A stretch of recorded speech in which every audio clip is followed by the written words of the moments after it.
Hi everyone, welcome back to my channel. My name is Crystal, and in today's video, I'm going to be talking all about working out with your cycle. I think something that's really overlooked in the fitness community is cycle syncing workouts. Like, a lot of people don't give that any thought, and a lot of workout plans are just like, work out this way for 5 days a week and then take 2 days off of rest. And a lot of us just don't work like that. There are some days where you're gonna feel great, and there are some days where you're just not gonna feel like you really wanna push yourself. And most workout plans are not tailored to the menstrual cycle. So they're just like, do this exercise and do these amount of reps and do this weight and all that kind of stuff. And we're just not linear. We ebb and we flow. And so our workouts should reflect that. So I know when you first learn about cycle syncing your workouts, it can be like really confusing. It can sound really rigid. It can sound really strict. Like, you guys probably think that I only do certain workouts at certain times of my cycle, or there are some exercises I avoid on certain days of my cycle, and that is not what cycle syncing your workouts is all about. It's all about being intuitive. So in this video, I'm going to be talking about the different menstrual cycle phases and how they might impact how you feel, and how you can then tailor how you feel to then how you work out. So it's really all about listening to your body. At the end of the day, cycle syncing is just about listening to your body. I can tell you all the science in the world, I can tell you when's the best time to do really heavy lifting, but that might not translate to how you experience your cycle. And that is why it's so important to listen to your body. So please keep that in mind as I go through this video, because your cycle experience is much more important than what I say. And I want you guys to be empowered by this information to listen to your body and then work out in a way that serves you the best. Now, cycle syncing your workouts can be really beneficial, and that is because there are certain phases of your cycle where you're going to be better at building muscle, and that's because of your hormones. Now, there are going to be other phases of your cycle where you're more primed to doing like endurance-based exercise, or exercise that might be a little bit longer in duration but a little bit less intensity, and we'll talk all about that.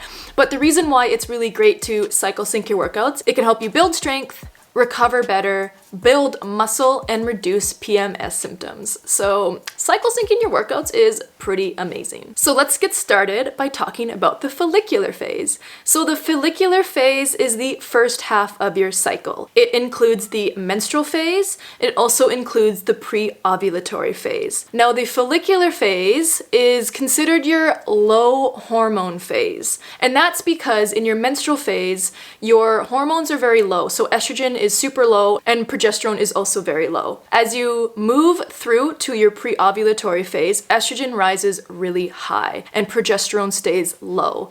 So your estrogen is high, but your progesterone is low, so this is considered your low hormone phase. Now, the follicular phase is the time when you are going to experience an increase in endurance, higher pain tolerance, an increase in strength, better muscle building potential, and more energy. And the reason why is because your estrogen is rising, and estrogen makes you feel like a superhuman. During your menstrual phase, you might not feel super into working out. So your menstrual phase is kind of the phase where you should just do exercise that you want to do, that you feel good doing. For a lot of people, that's yoga or stretching. It's going for walks into nature. It's less intense exercise, but it's still getting your body moving. Now, of course, some people feel completely opposite. Like, as soon as their period starts, they feel really energized and they want to work out hard. Now, I suggest taking at least like 1 day of rest when you have your period, preferably the first day or two of your period when your period's a bit heavier, and that's only because rest is really important when you have your period.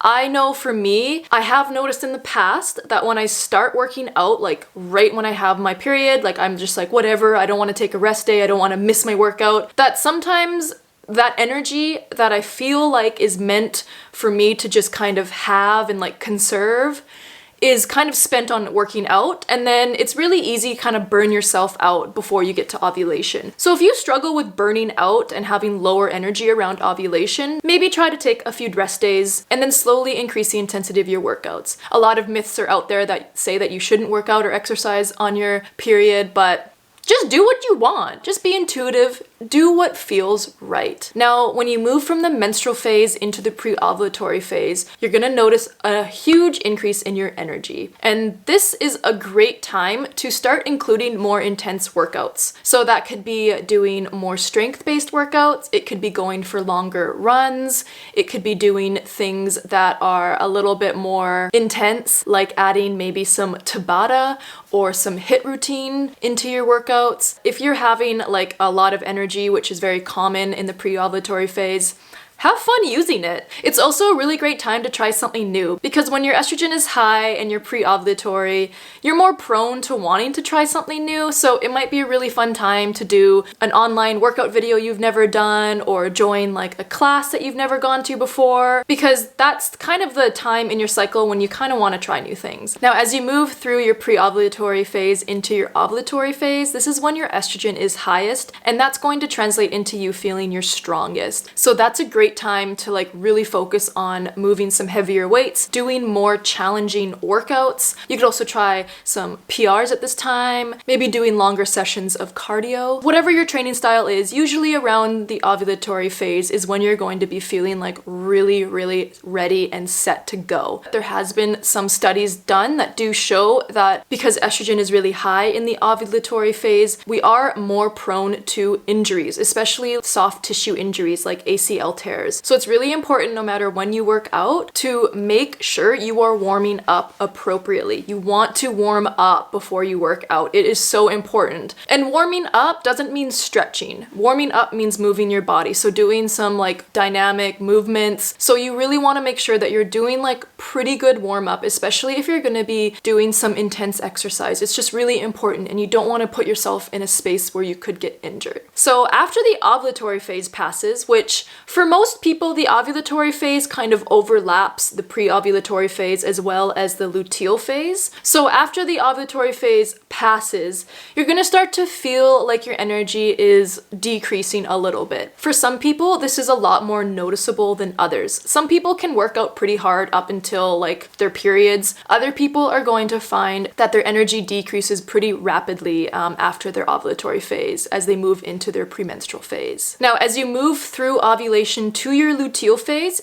phase is the second half of your cycle, and that's dominated by progesterone. So as you ovulate, your estrogen dips a little bit, but your progesterone takes over, and your progesterone gets pretty high in your luteal phase. Now, as estrogen dips, after you ovulate, it will start to rise again. So your luteal phase is actually considered your high hormone phase. Now, your high hormone phase, this can be the phase where you might find your workouts to be a little bit more challenging. And that is because both your estrogen and progesterone are rising. And your progesterone is very high compared to your estrogen, but estrogen is still there. Now, because of progesterone being high, the luteal phase is actually a phase where your muscle building potential isn't very high. And that's because progesterone in itself is catabolic. And that just means that it can eat away at your muscles if you're not fueling your body properly. And that's just like how progesterone is. So it's really important to make sure that you're fueling your workouts properly. You'll also notice in your luteal phase, especially when you're premenstrual,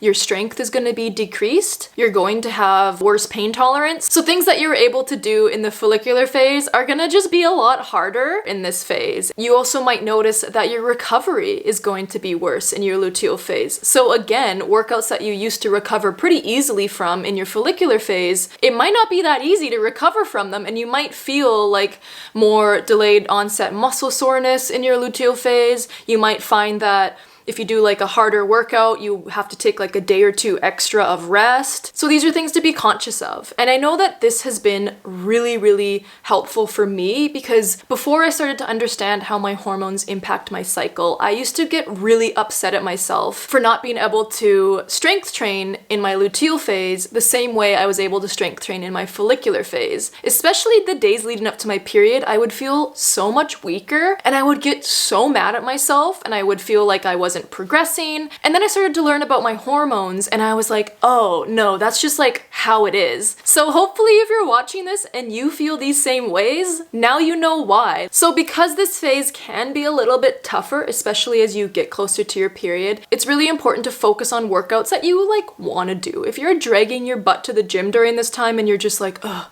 I just don't want to do this workout. Maybe look at different things you can do, like different ways of cross training. I know for me in my premenstrual phase, I'm not as focused.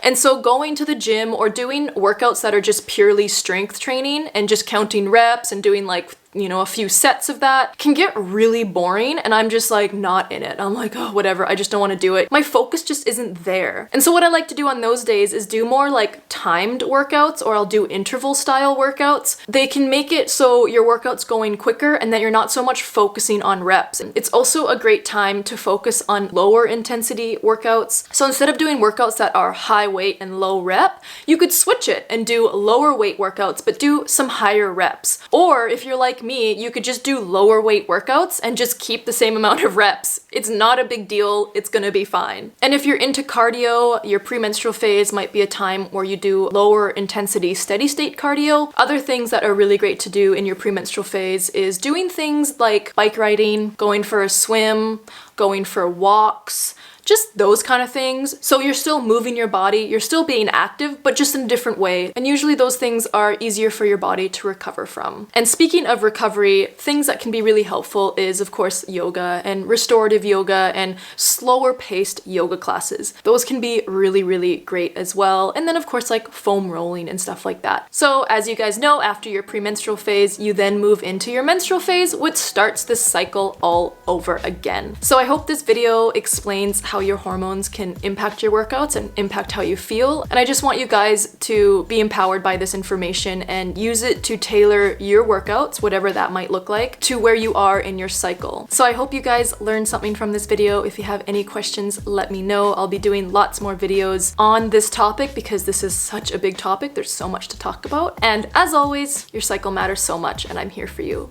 And I'll see you guys in the next video. Bye!